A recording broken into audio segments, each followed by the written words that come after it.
నమస్కారం. సుమన్ టీవీకి స్వాగతం. 2025 ఆంగ్ల నూతన సంవత్సరం ద్వాదశ రాశుల వారికి నవగ్రహాల సంచారం ఆధారంగా ఎటువంటి ఫలితాలు ఉంటాయి? ఎటువంటి పరిహారాల్ని పాటించుకోవాలి? ఈ విషయాన్ని తెలియజేసేందుకు మనతో పాటు ఉన్నారు ప్రముఖ జ్యోతిష రత్న, జ్యోతిష చక్ర వైభవ నిపుణ డాక్టర్ రాళ్లుపల్లి రవికుమార్ గారు మనతో పాటు ఉన్నారు. గురువుగారిని అడిగి తెలుసుకుందాం. నమస్కారం గురుగారు. నమస్కారం. గురుగారు, మొదటిగా ద్వాదశ రాశుల వారి గురించి తెలుసుకునే ముందు ఈ నవగ్రహాల్లో ముఖ్యమైనటువంటి గ్రహాలు ఏవైతే ఉన్నాయో వాటి సంచారం ఎలా ఉంది? ఎటువంటి ఫలితాలను అందిస్తుంది? సుమన్ టీవీ ప్రేక్షకులకి ఆంగ్ల నూతన సంవత్సర శుభాకాంక్షలు. శరదిందు సమాకారే పరబ్రహ్మ స్వరూపిణి వాసరాపీఠ నిలయే సరస్వతి నమోస్తుతే. ఇది మనం న్యూ ఇయర్ గురించే చెప్పుకుంటాం. న్యూ ఇయర్ అంటే మనకి జనవరి 1 2025 నుంచి డిసెంబర్ దాకా అనుకోండి. సో ఇదేం ఉగాది ఫలితాలు కాదండి.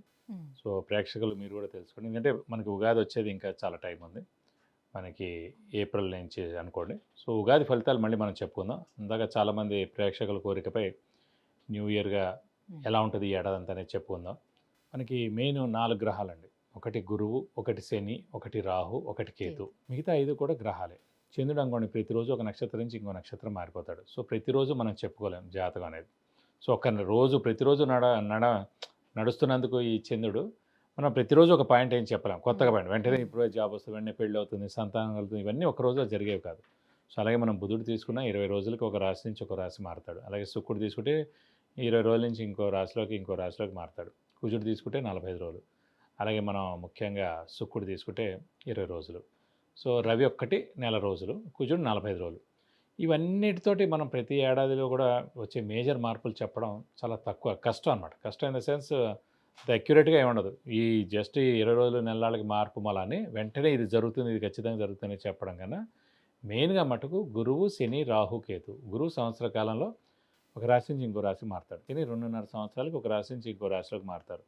రాహుకేతులు ఇద్దరు కూడా ఛాయాగ్రహాలు, ఎప్పుడూ ఆపోజిటే ఉంటారు కాబట్టి వాళ్ళిద్దరు కూడా ఒక రాశి నుంచి ఇంకో రాశి మారడానికి ఏడార్థం పడుతుంది అన్నమాట. వీటిని ఆధారం చేసుకుని చెప్పాలన్నమాట ముఖ్యంగా ఏ విషయం జరిగినా కూడా. కాబట్టి ముఖ్యంగా గురువు వచ్చేసి మనకి 15 మే 2025 నుంచి మనకి ముఖ్యంగా మిథున రాశిలోకి ప్రవేశిస్తున్నాడు. అలాగే శని 30 మార్చ్ 2025 నుంచి మీన రాశిలోకి ప్రవేశిస్తున్నాడు. ఇక రాహుకేతు ఇద్దరు కూడా సేమ్ డేట్ 18 మే 2025 నుంచి మనకి రాహు కుంభరాశిలోకి వస్తాడు. అలాగే కేతు సేమ్ 18 మే 2025 నుంచి సింహరాశిలోకి కేతు వస్తాడు. ముఖ్యంగా మొన్న కూడా చెప్పుకున్నాం మనం, అక్టోబర్ 20 తారీఖు నుంచి కుజుడు నీచలో ఉన్నాడండి. సో ఈ కుజుడు నీచత్వం 21 జనవరి 2025 వరకు ఉంది. అంటే ఈ జనవరి 2025 21 తారీఖు దాకా ఉంది. మళ్ళీ ఇంకొకసారి 3 ఏప్రిల్ 2025 నుంచి 5 జూన్ 2025 వరకు కుజుడు నీచలో ఉంటాడు. సాధారణంగా ఈ కుజుడు మెయిన్గా న్యాచురల్ కెలామిటీస్ కారకుడు, అంటే ఎర్త్క్వేక్. లాస్ట్ టైం మనం ఎందుకో చెప్పుకోలేకపోయాం, ఈ న్యాచురల్ కెలామిటీస్ అనే వర్డ్ వాడడం కానీ చెప్పుకోలేకపోయాం. సో ఎర్త్క్వేక్ కానివ్వండి, మేజర్గా తుఫాన్లు కానివ్వండి, పంచభూతాలు ఏవైతే సృష్టిస్తాయో నీరు ద్వారా కానివ్వండి, భూమి ద్వారా కానివ్వండి, లేకపోతే ఫైర్ అగ్ని ద్వారా కానివ్వండి, సో ఇలాంటి ఈ పంచభూతాల సాక్షిగా ఏదైనా ప్రళయం సంభవించేందుకు అవకాశం ఉన్నాయి. ఇది కాకుండా కుజుడు మెయిన్గా కారకుడు ఎలక్ట్రికల్ అనుకున్నాం, ఫైర్ ఏదైనా అంటుకోవడం కానీ, సెక్యూరిటీ కూడా కుజుడే అండి. అలాగే సెక్యూరిటీ ల్యాబ్స్ అవ్వడం కానీ, షార్ట్ సర్క్యూట్ అవ్వడం కానివ్వండి, మెయిన్గా వెహికల్ యాక్సిడెంట్స్, అలాగే ఫ్యాక్టరీలో పనిచేసే వాళ్ళు వర్కర్స్ ఉంటారు, ఇండస్ట్రీలో పనిచేసే వర్కర్స్ ఉంటారు, అక్కడ ఏమైనా పేరడం కానీ లేదంటే అంటుపోవడం కానీ. ఇదే కాకుండా ఈ ఎన్కౌంటర్స్ ఇవన్నీ కూడా జరుగుతుంటాయి. ఇలాంటి చోట్ల కూడా అనవసరంగా మన పోలీసులు కూడా కొంతమంది చనిపోవడం జరుగుతుంది, అలాగే ఆర్మీ వాళ్ళు కూడా కొంతమంది చనిపోవడం జరుగుతుంది. కాబట్టి మనకి జూన్ 5వ తారీఖు దాకా ఇలాంటివన్నీ ఉన్నాయండి. ఏప్రిల్ నుంచి జూన్, ఏప్రిల్ ముఖ్యంగా ఏంటంటే జనవరి 21వ తారీఖు దాకా ఉంది. ఆల్రెడీ మనకి 21 అక్టోబర్ నుంచి స్టార్ట్ అయింది 2024 నుంచి జనవరి 21 2025 వరకు ఉంది. ఇది కాకుండా 3 ఏప్రిల్ 2025 నుంచి 5 జూన్ 2025 వరకు కూడా కుజుడు నీచలో ఉంటాడు. మళ్ళీ ఇది దాటిపోతే ఇంకా ఎలాంటి ఇబ్బందులు ఉండమాట. ఇవ్వండి ముఖ్యంగా మెయిన్గా రాహు, కేతు, గురు, శని మనకి ఎక్కడెక్కడ సంచరిస్తారో మెయిన్గా ఈ 2020 సంవత్సరంలో ఇలా ఉంటుంది. గురుగారు, కర్కాటక రాశి వారికి ఈ 2025 ఆంగ్ల సంవత్సరం వీళ్ళకి ఏ గ్రహాలు అనుకూలంగా ఉన్నాయి, ఏ గ్రహాలు ప్రతికూలంగా ఉన్నాయి, ఎలాంటి పరిహారాలను పాటించుకోవాలి? తప్పకుండా అమ్మా. కర్కాటక రాశి అనగానే మనకి పునర్వసు 4 పాదం, పుష్యమి 1, 2, 3, 4 పాదాలు, ఆశ్లేష 1, 2, 3, 4 పాదాలు. ఈ నక్షత్రాల సమూహం మనకి కర్కాటక రాశిలోకి వస్తుంది. సో వీరికి మటు ప్రస్తుతం అంటే ఈ సంవత్సరం చెప్పుకుంటే కనుక గురుబలం వీళ్ళకు కూడా దేవుడిదల 15th మే దాకా ఉంది. అష్టమ శని ఏమో 30th మార్చ్ దాకా ఉంది. కాబట్టి వీళ్ళకి అత్యుత్తమ టైం ఇప్పుడే అనమాట. అష్టమ శని నడుస్తున్న గురుబలం చాలా బాగుంది కాబట్టి 15th మే లోపల ఉమ్, చాలా కష్టపడి వాళ్ళు అనుకున్న పనులన్నీ సాధిస్తే చాలా మంచిది. ఎందుకంటే తర్వాత గురుబలం తగ్గుతుంది కాబట్టి ప్రతి పని ఆలస్యంగా అవడం, స్లోగా అవడం, ఉమ్. ఎంతకీ జరగకపోవడం. అంటే గురువు బాగున్నా ఇప్పటి వరకు వాళ్ళకి అష్టమ శని అయితే పీడిస్తుంది కదా. అదే అన్న అష్టమ శని ఉన్నా కూడా ఆఖరిగా వెళ్ళిపోతూ అతను కూడా మేలు చేస్తాడు. ఇప్పుడు జనవరి 1 నుంచి 30th మార్చి దాకే ఉంది కదా అష్టమ శని. సో ఈ 3 నెలల్లో అతను మేలే చేసి వెళ్ళిపోతాడు. ఎందుకు ఉమ్, గురుబలం కూడా ఉంది కాబట్టి. అందుకే ఇప్పుడు గట్టిగా ప్రయత్నించండి. మానవ ప్రయత్నం బాగా చేయండి. హార్డ్ వర్క్ చేయండి. స్మార్ట్ వర్క్ చేయండి. మంచి ఉద్యోగానికి ప్రయత్నించండి. విద్యార్థులు ఇది సువర్ణ అవకాశం. గట్టిగా ప్రయత్నించండి చదవడానికి. ఉన్నత స్థానం మీరు చేరుకోగలరు. విద్యలో అయితే ఖచ్చితంగా. ఎందుకంటే మంచి ర్యాంక్ సాధించగలరు. మంచి మార్క్స్ సాధించగలరు. మంచి టాప్ యూనివర్సిటీస్‌లో మీకు వచ్చేందుకు అవకాశాలు ఎక్కువగా ఉన్నాయి. మీ సీట్ కూడా. అలాగే ఫారెన్ కూడా వెళ్ళేందుకు అవకాశం ఉంది. అక్కడికి వెళ్లి కూడా చదువుకునేందుకు అవకాశం ఉంది. ఇదంతా కూడా మనకి 15th మే దాకా చాలా బాగుంది. ఒకసారి మీరు ఎంటర్ అయిపోయారనుకోండి, ఈ ఏడాది గురుబలం అయిపోయినా మిశ్రమంగా ఉన్నా కూడా నెక్స్ట్ ఏడాది నుంచి మళ్ళీ గురుబలం అలా స్టార్ట్ అవుతుంది కాబట్టి కొంచెం శని బలం బాగుంటుంది అనుకోండి. అప్పుడు బాగుంటుంది. కాబట్టి 15th మే దాకా మటుకు కర్కాటక రాశి వారు ఒక్కరోజు కూడా టైం వేస్ట్ చేయకండి. ఉమ్, ఇది అత్యుత్తమ సమయం అని చెప్పుకోవాలి. ఉమ్, ఇక తర్వాత 15th మే తర్వాత 18th మే తర్వాత రాహుకేతులు కూడా మారుతారు. రాహు మనకు అష్టమ స్థానంలో వస్తాడు. అష్టమ స్థానం మామూలుగా యాక్సిడెంట్స్, లాంగివిటీ. కాబట్టి వెహికల్ యాక్సిడెంట్స్ జరిగేందుకు అవకాశాలు ఉన్నాయి. అయితే అనారోగ్యం చేసేందుకు అవకాశాలు ఉన్నాయి. కొంచెం వెహికల్ డ్రైవింగ్ జాగ్రత్తగా చేయండి. ఉమ్. అదొక్కటి మనకు మెయిన్. ఎందుకంటే ఒక ఏడార్థం పీరియడ్ 18th మే 2025 నుంచి 1.5 పీరియడ్. ఇంకా నవంబర్ 2027 వరకు అష్టమంలో రాహు ఉంటాడు.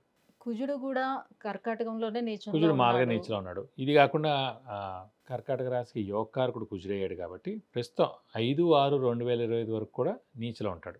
మనకి ఏప్రిల్ 3వ తారీఖు నుంచి. కాబట్టి కొంచెం వెహికల్ డ్రైవింగ్ జాగ్రత్తగా చేయడం, కొంచెం హెల్త్ వైజ్ జాగ్రత్తగా చూడడం, ఉమ్, ఇలాంటివి చూసుకోవాలి. ఎందుకంటే ఈ అష్టమంలో రాహు కూడా మనకి ఏనార్థం ఉంటాడు. ఉమ్, సో దాని ఇంపాక్ట్ కూడా ఉంటుంది. కాబట్టి కొంచెం జాగ్రత్తగా ఉండడం ఉత్తమం. ఉమ్. కాబట్టి మే లోపల మటుకు మీరు అనుకున్న పనులన్నీ కూడా తప్పకుండా ఫినిష్ నెరవేర్చుకోండి, సాధించండి. ఒక ప్రణాళిక పెట్టుకోండి. ఇంకా మనకి ఒక 5 మంత్స్ టైం ఉంది. సో అయితే ఆరోగ్యపరంగా ఎలా ఉండబోతుంది ఈ 2025 సంవత్సరం? ఆరోగ్యపరంగా కొంచెం మిశ్రమంగా ఉంటుందని చెప్పుకోవాలి. ఎందుకంటే ముఖ్యంగా ద్వితీయ స్థానంలో కేతు ఉండడం, అష్టమ స్థానంలో రాహు ఉండడం, అలాగే ప్రస్తుతం ఈ అష్టమ శని కూడా మనకి ఈ 30th మార్చ్ దాకా ఉంది కాబట్టి కొంచెం ఆరోగ్య విషయం మటుకు మిశ్రమంగా ఉంటుందని చెప్పుకోవాలి. ఇంట్లో చిన్నపిల్లలు కానివ్వండి, పెద్దవాళ్ళు కానివ్వండి, అలాగే మీ ఆరోగ్యం అయినా కూడా కొంచెం జాగ్రత్తగా చూసుకుంటే మంచిది. చిన్న చిన్న అనారోగ్యాలు ఉంటాయి. పెద్దవి మేజరు సర్జరీలు ఇలాంటివి ఉండవండి. పెద్ద అనారోగ్యాలు అయితే ఉండవు. చిన్న చిన్న అనారోగ్యాలే ఉంటాయి. కాబట్టి కొంచెం జాగ్రత్తగా ఉంటే సరిపోతుంది. కొత్తగా వ్యాపారాలు స్టార్ట్ చేయాలనుకునే వాళ్ళకి కొత్తగా వ్యాపారం స్టార్ట్ చేసే వాళ్ళు మటుకు కొంచెం మిశ్రమంగా ఉందండి. ఏదైనా సరే మీరు 15th మే లోపల కొత్త వ్యాపారం స్టార్ట్ చేయండి. ఎక్స్పాన్షన్కి వెళ్ళినా గురుబలం పరిపూర్ణంగా ఉన్నప్పుడు, గురువు తోడైనప్పుడు అది సరైందో కాదో చూసి మనం ముందుకెళ్తే కనుక ఖచ్చితంగా ఆ పని జరుగుతుంది. 15th మే తర్వాత మనకి వ్యయ స్థానంలో గురువు వచ్చేస్తాడు. గురుబలం తక్కువగా ఉంటుంది కాబట్టి ఏ పని చేసినా కూడా నష్టం చేకూరేందుకు అవకాశాలు ఉన్నాయి. కాబట్టి ఫస్ట్ చేసే పని ముహూర్తం అంటారు అందు గురించి. సో ముహూర్తం అనేది మనకి గురువు బలం చాలా ఉన్నప్పుడు 15th మే లోపల చేసుకోండి. చేసుకుంటే ఫారెన్ కి తప్పకుండా. వెళ్ళాలి అని అనుకునే వాళ్ళకి ఫారెన్ వెళ్ళే కూడా ఇది ఉద్యోగస్తులు సరైన గాని, సమయం. విద్యార్థులు.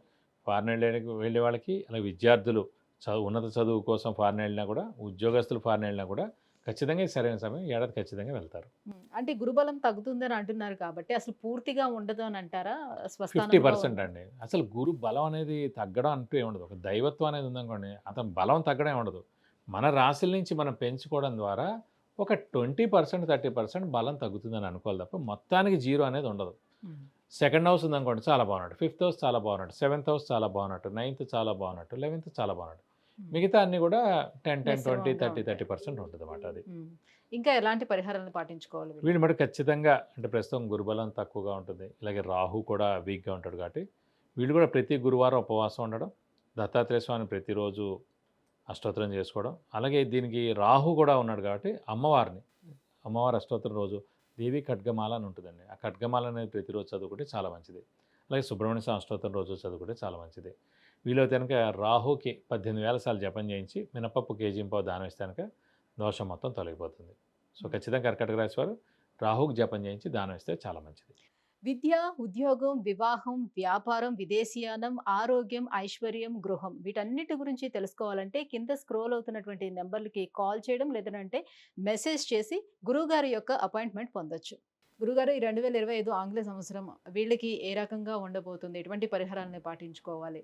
ఈ విషయాలన్నీ కూడా తెలియజేసినందుకు ధన్యవాదాలండి. నమస్కారం.